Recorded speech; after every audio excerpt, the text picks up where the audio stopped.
කල්පේ පහදන්නේ යොදුන් ගණන් ඕනේ අනේ ඒක කියලා ඉන්නකො නැත්තම් දිගපල්ල තේරෙන්නේ නැහැ. එතකොට දැන් යොදුන් 100ක් කියන්නකො කිලෝමීටර වලින් බැලුවොත් කීයද?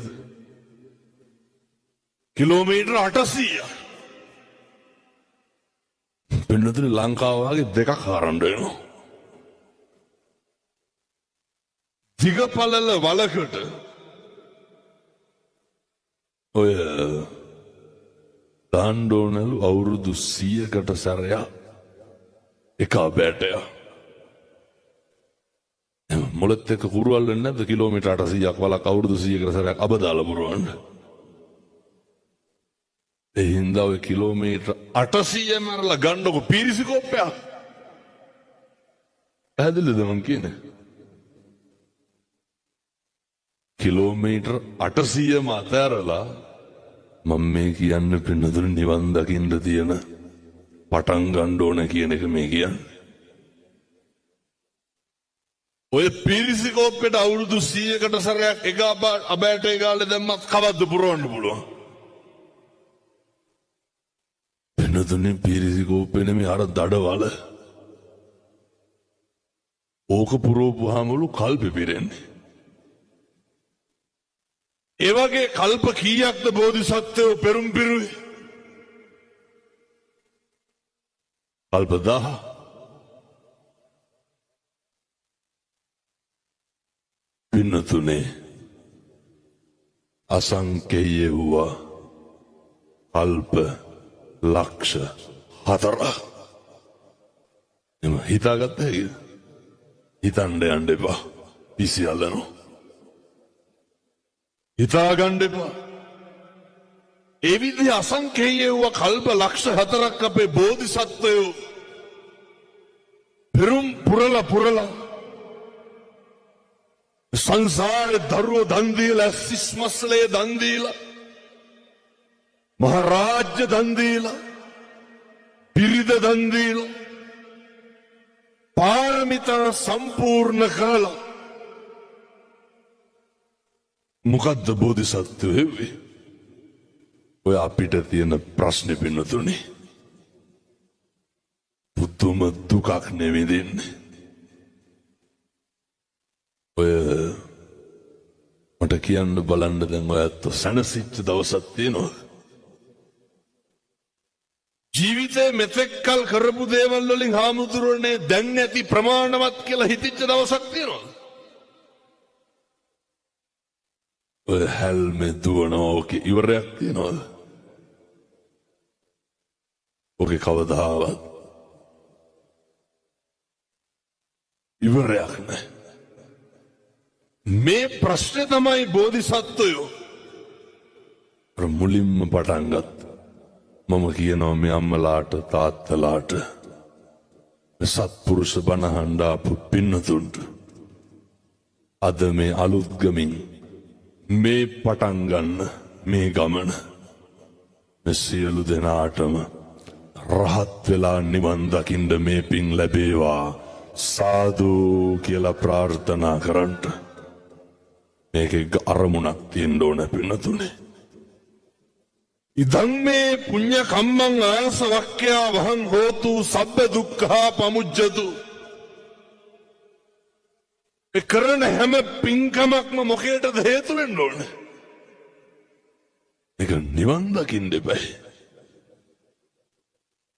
ඒ නිසා මේ නිවන් දකින්න යන ගමනට අවශ්‍ය කරන ඔය මෙවලම් ටිකක් තියෙනවා. නිවන් දකින්න යන ඕන ගමනට කරන්න ඕන කටයුතු ටිකක් තියෙනවා. ඒක හෙට ඉඳන් පටන් ගන්න. එක දවසක්වත් පහු කරන්න එපා. එකටම හොඳ සෙට් එකක් හදාගන්න. පැහැදිලිද මං කියන්නේ? බුදුහාමුදුරුවෝ මංගල සූත්‍ර ඉස්සරලා මොකද්ද දේශනා කරේ? අසේවනාච බාලානම් පින්නතුනේ ඔච්චරයි. මුළු සංසාරෙම වරදින්නේ මොකක් හින්දාද? ඇසුරමයි පින්නතුනි බලපාන්නේ. මේ මුළු ආත්මෙම විනාශ වෙන්නේ මොකක් හින්දාද? ඇසුර බලපාන්නේ. අපේ තරුණ මහත්තුරු හොඳට මතක තියාගන්න. අපිත් එක්ක ඉන්නේ සත්පුරුෂෝද අසත්පුරුෂෝද කියලා දෙපාරක් කල්පනා කරන්න. වල කපන මිනිස්සුද ඉන්නේ? විමුක්තිය ලබා ගන්න උදව් කරන මිනිස්සුද ඉන්නේ? බෝධිසත්වයන්ට හොඳ පරම්පරාවක් හිටියා. ඔය හැම දේශනාවක මේ අම්මලා තාත්තලා අහලත් ඇති මම හිතන්නේ. අර භාග්‍යවතුන් වහන්සේ අන්තිමේට කියනව නේද? මම අහවලාය යශෝදරා අහවල් කෙනාය. එහෙම කියනවනේ. සරියුත් මුගලන් දෙනම මේ උදවිය. එහෙම බුදුහාමුදුරුවෝ අන්තිමේට කියනවා. එතකොට මේ පරම්පරාව එක ආත්මෙද හිටියේ? පින්නතුනේ දේවදත්ත කොහොමද හිටියේ? කල්ප ගානක් පස්සෙන් පන්නගෙන ආවා. චින්චමානවිකාව ඒත් එහෙමයි. සුන්දරි පරිබ්‍රාජිකාව ඒත් එහෙමයි.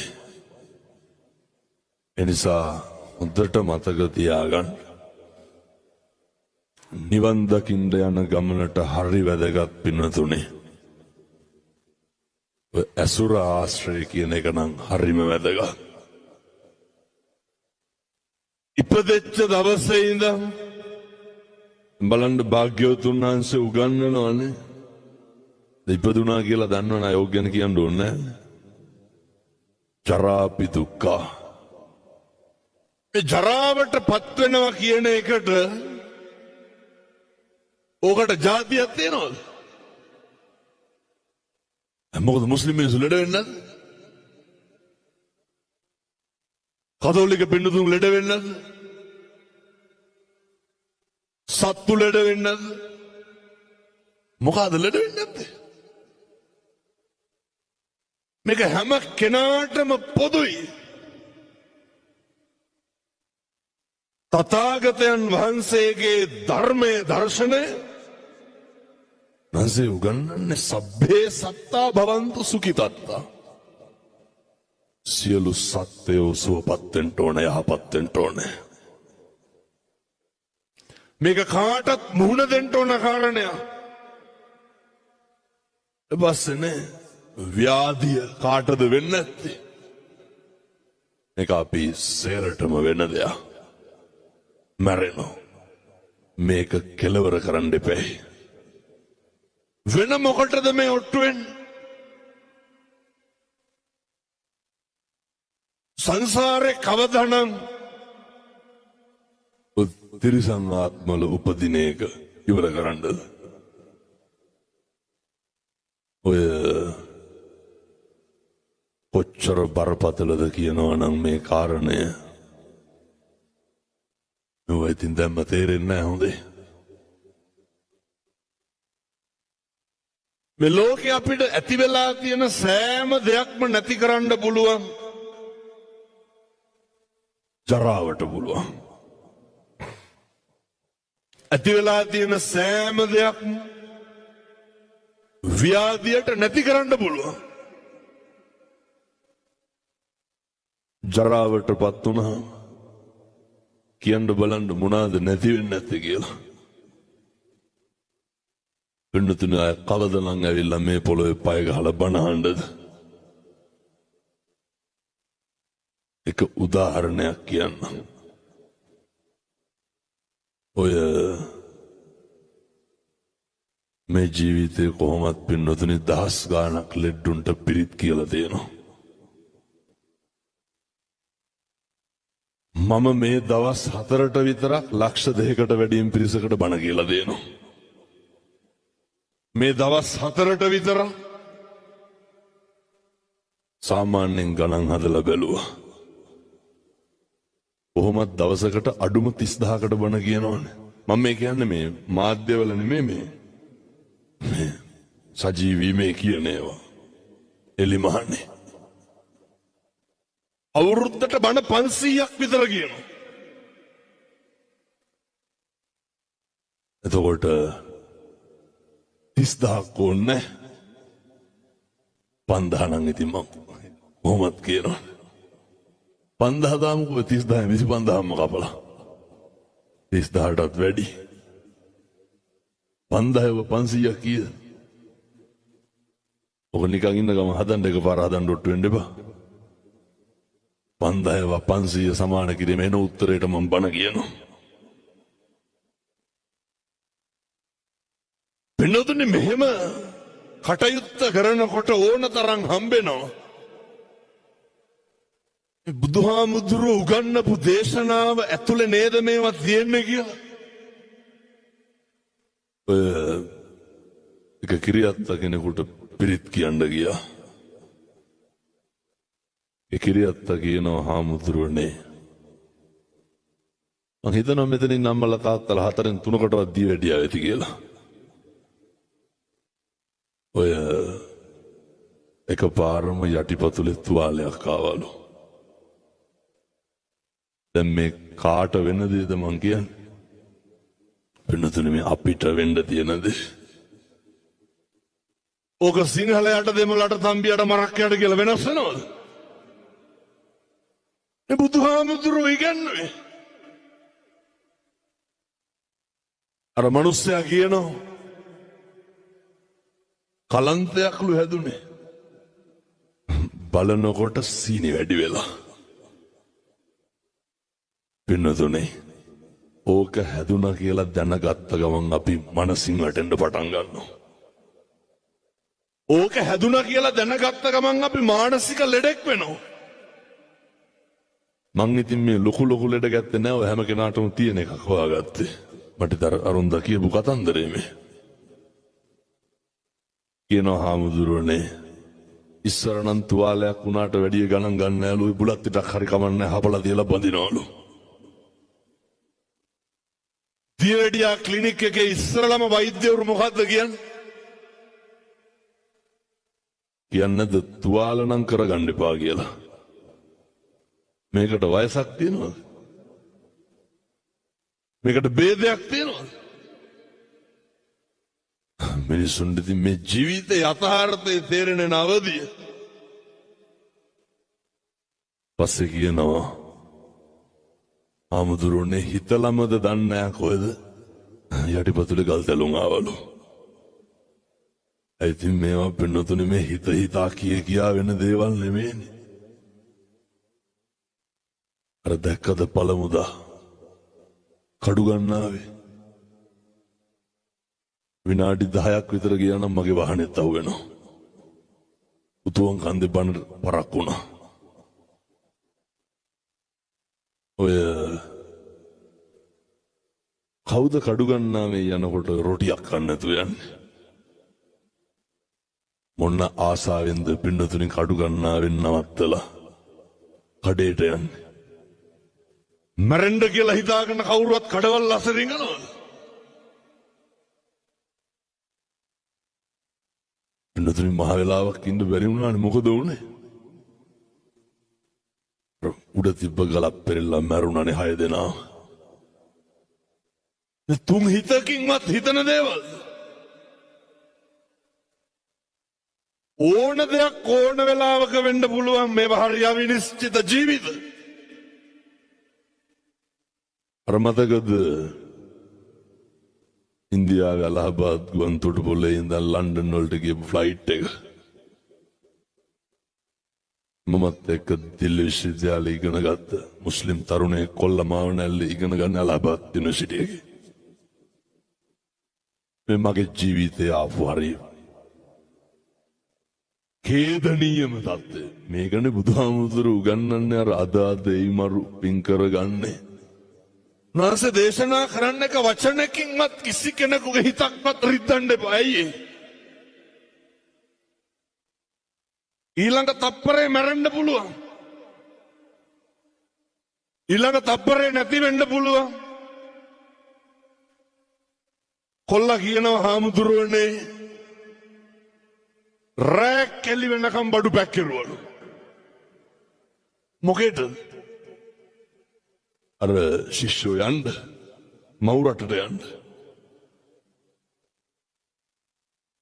බෑග්වල බඩු වැඩිලු. ඉවලු ගෙවලා හරි අරගෙන යනවා කියලා. ඇයි? අර යාළුවෝ දීපු තෑගි භෝග. කියන හාමුදුරුවනේ අඬලා වැළපිලාලු ගියේ. ගුවන් තොටුපළෙන් වීඩියෝ කෝල් එකක් ගත්තලු තරුණයෙක්ගේ ගෙදරකට. අරගන්නකොට අම්මා පෙන්නනවලු මේ නංගි ලෑස්තිලා මොකේද? ෆ්ලයිට් එක යන මල්බුකි අරන් දුවනව නේද? ඔය මොනවාද අර යනවනේ පිළිගන්න කියලා. නංගි දැම්ම ලෑස්තිලා. මේ පැය 10ක් 12ක් තව තියෙනවා. මොකටද නංගි ලෑස්තිලා ඉන්නේ? අයියා පිළිගන්න. විනෝදනි මේ කෝල් එකක් දෙනවා දැන් මේ ෆ්ලයිට් එක එනවා. රට ඉඳන් එනකොට අපි තරම් සතුටු වෙන්නේ නැත්තේ වෙන කවුද? කොච්චර සතුටින්ද ඉඳ ඇත්තේ දරුවෝ උපාධිය කරලා ලංකාවට එනකොට. තමන්ගේ රටට එංගලන්ත යනවා. අර තරුණයා කියනවා හාමුදුරුවනේ මිනිස්සු හැදෙනවා පින්නතුනි මේ වගේ. එළියට ඇවිල්ලා කෝපි ෂොප් එකට ගියාලු. චෙකින් වලට දාලා ගියාලු. ෆ්ලයිට් එක බලාගෙන ඉන්නකොට සද්ද දාගෙන අහසට ඉස්සුවා. තප්පර 45 ගිය නෑලු පින්නතුනි. මොකද උනේ? සම්මජ්ජාතියකට හිතන්න ඇද්ද මේ? බෙල්ට් එක දාගෙන ආසන්තරා උඩට ගන්නකොට ඊළඟ තප්පරේ පාරෙන් එහා පැත්තේ තියෙන බිල්ඩින් එක හැප්පිලා ගිනි ගනී කියලා. කියන්න බලන්න. අපේ තරුණ මහත්තුරු හිතන්න මොකක්ද මේ ආත්මේ වෙන්නේ නැත්තේ? මොකක්ද නිශ්චිතව තියෙන්නේ? මතක තියාගන්න. ඔය කිසි දෙයක් ගැන ප්‍රතිරූපණම් ගොඩනගන්න එපා. හේතුව ප්‍රතිරූප කියන ඒවා පින්නතුනේ හරි ඉක්මනට කඩාගෙන වැටෙනවා. ජීවිතේ කඩාගෙන වැටෙන්නෙම ගොඩනගපු බලාපොරොත්තුවක් නෙමෙයිද? කඩාගෙන වැටෙන්නෙම ගොඩනගපු අරමුණක් නෙමෙයිද? ඒවා හරි ඉක්මනට කඩාගෙන වැටෙනවා පින්නතුනේ. අර ආස්‍යන්තරාව නම් මොකක් හරි වෙලා වැදුනා කියමුකෝ. මොකද්ද කියනෝ නේද? ඒක ඩීසල් කරාම එතකොට දරින්න බැරුණා කියලා. එහා පැත්තේ ඒක ගිහිල්ලා හැප්පුණේ මොකේද? වෛද්‍ය ශිෂ්‍යයන්ගේ නේවාසිකාගාරේ. දැක්කද ඒකේ CCTV වල තියෙනවා? පින්නතුනේ දේශනවලට ගිහිල්ලා ආපු ශිෂ්‍යයෝ ඉඳගෙන බත් එක දිගෑරියා විතරයි. තුන් හිතකින්වත් හිතන්න ඇද්ද මේ ප්ලේන් එකක් මේක ඇතුළට කඩාගෙන කියලා? දැන් කියන්න මේ ලෝකෙම අපි හිතාගෙන ඉන්න දේවල් වෙනවද? වෙන්නේ මොකද්ද කියලා හිතාගන්න බෑ පින්නතුනේ සමහරක් වෙලාවට. එච්චරටම අවිනිශ්චිතයි. කිසි දෙයක් ගැන බුදුහාමුදුරුවෝ දේශනා කරන්නේත් ඒකනේ. අතීතං නානුසෝචන්ති නප්පජප්පන්ති නාගතං පච්චුප්පන්නේ බුදුහාර උගන්වනවා. මිනිස්සු ජීවිතේ වැඩිපුරම ගෙවන්නේ අතීතෙත් එක්ක. කවුද වර්තමානයේ ජීවත් වෙන්නේ? මිනිස්සු එක්ක අතීතය එහෙම නැත්නම් අනාගතය. වත් එක්ක ගෙවන එක නවත්තන්න ඕනේ. පුළුවන් තරම් මේ වර්තමානයේ ජීවත් වෙන්න අපි නොහිතන දේවල් බොහෝ අවස්ථාවල සිද්ධ වෙන්න පුළුවන්. හරි ශ්‍රණයකින් මේක වෙනස් වෙන නිසා තමයි අර අසනීප වෙච්ච මිනිස්සයා මට කියන්නේ. හාමුදුරුවනේ යටිපතුලේ තුවාලය ආවලු. මේ කාට වෙන්න තියෙන දේද?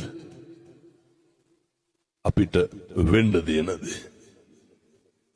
සාමාන්‍යයෙන් දැන් අපේ ගෙවල් වල රෑ බුදියාගෙන ඉන්නකොට එකපාර සද්දයක් ආපුවම කවුද ඉස්සරළම එළියට බහින්නේ? තාත්තලා නෙමෙයිද? කවුද විපරම් කරන්නේ? හැබැයි ඉතින් කෙලලා බුදියනවා නම් නිච්චයක් නැහැ. හොඳ කෙලලා කියන්නේ මේ අලුත්ගම පැත්තේ බොනවද? එහෙම නැහැ. නැතු ඇති. කොල්ලොන්ගේ රියැක්ෂන් වලින් මට හිතෙනවා අලුත්ගම තරම් වෙන කොහෙවත් බොන්නේ නැහැ කියලා. ඔය බොන්නේ එහෙම නැහැ එහෙම. එහෙම විමසිල්ලෙන් ඉන්න අපි මෙහර තාත්තමට කියනවා හාමුදුරුවනේ දැන් ගෙදර මොන සද්දයාවත් අඩිය ගහන්න බැලු ඉස්සරලම ඇයි? කකුල බැන්ඩේජ් කරලාලු. බලන්න පින්නතුනේ මිනිස්සු වැටෙන හැටි. මිනිස්සුන්ට අත් වෙන ඉරණම මාස 3ක් ගියේ නෑ. ඒ තාත්තා අපේ හාමුදුරු කෙනෙක්ගේ තාත්තාගෙන පුත්තලම ස්පිරිතාලේ හිටියේ. ගියා බලන්න. ඔය මෙහෙමනම් හතුරෙකුටවත් වෙන්න එපා. ප්‍රධාන හෙද නිලධාරීතුමිය මට කතා කරා. එතකොට බණ කියන්නේ නෑ මම. බණ කියනවා. මම බණ කියනවා කියලා එතකොට කවුරුවත් දන්නේ නෑ. ඔය අර උදේට තුවාල ලෙහෙනවනේ දොස්තරට පෙන්නන්න. එන ගෝස් කෑල්ලක් ගත්ත අරගෙන එවුවා වතුර එක්ක. වතුර කියන්නේ අර මොකක් හරි බෙහෙත් එකක් හොඳ. ඔබලා අරගෙන කතුර අරගෙන විලුඹට තියලා තද කෙරුවා. 25ක් පියක් විතර විලුඹෙන් මතු වුණා. මං හොද මේකට මොකද කරන්නේ? අදත් සුද්ධ කරලා බෙහෙත් ඔච්චරයි. කකුල කමරනම් බෙහෙත් දානවලු. ඊ වැඩියව හැදුනහම මොකද වෙන්නේ? ඒක ඉතින් කකුල කපලානේ බොහෝ දුරට නවතින්නේ. නිදි කුඹ කට්ටක් ඇවුනා නම් ඇදිනේ. තාත්තා කියනවා හාමුදුරුවනේ අඩිය ගහගන්න බැරි වුණාම ඇති වෙන වේදනාව දන්නේ මං විතරලු. ඕක තේරෙන්නේ නැහැ පින්නතුනේ අපිට. අපේ තරුණ මහත්තුරු මතක තියාගන්න. හැමදාම මේ කකුල් දෙක වැඩ කරන්නේ නැහැ. හැමදාම මේ අතපය වැඩ කරන්නේ නැහැ. හැමදාම කතා කරන්න පුළුවන්. ඔය හැම එකක්ම ඔය තෙරපි හරි බණ අහන්න දෙන්න බොහොම ටික කාලයයි පින්නතුනේ. රෝද පුටුවක ඉන්න කෙනෙකුට මෙතෙන්ට එන්න හිතන්නවත් පුළුවන්. පෙරලගෙන හරි එන්න පුළුවන්. ටික කාලයයි මේකේ දෙන්නේ. ඔය සමහරව හිතන් ඉන්නෝනේ අවුරුදු 700ක් ඉන්නවා කියලා. මම බණ කියනකොට මරන්න පුළුවන්. ඔය ඇත්ත බණ අහනකොට මේවා එහෙම ජීවිතනේ. මොකක්ද මේක බේරගන්න තියෙන වෛරේ? අලුත්ගම චණ්ඩ ඉන්නවද නැහැ? දන්නේ නැහැ මේ උනෝ බස්සලින් රුපියල් 150ක් කවුරුනේ මං කියන්නේ. එහෙම ඉන්නව නේද? නැද්ද?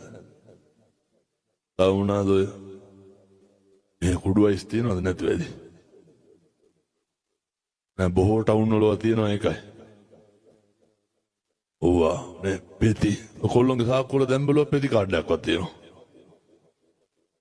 පොඩි පැටව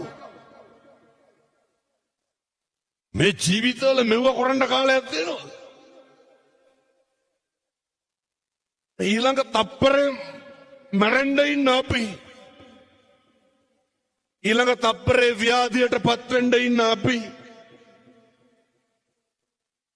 හරි අවිනිශ්චිතයි. ඌව කරන්න එපා. තාත්තා කියනවා මෙව ඉතින් වෙනකන් තේරෙන්නේ නැහැ හොඳේ. අතරහන්දි පණ නැති වුණාට පස්සේ තමයි සේරම මතක් වෙන්නේ අන්තිමේට. මේ ඊට කලින් බොහොම කරුණාවෙන් කියන්නේ හාමුදුරනේ දැන් මගේ අනිත් කකුලටත් ඇවිල්ලාලු තියෙන්නේ. මොකද්ද?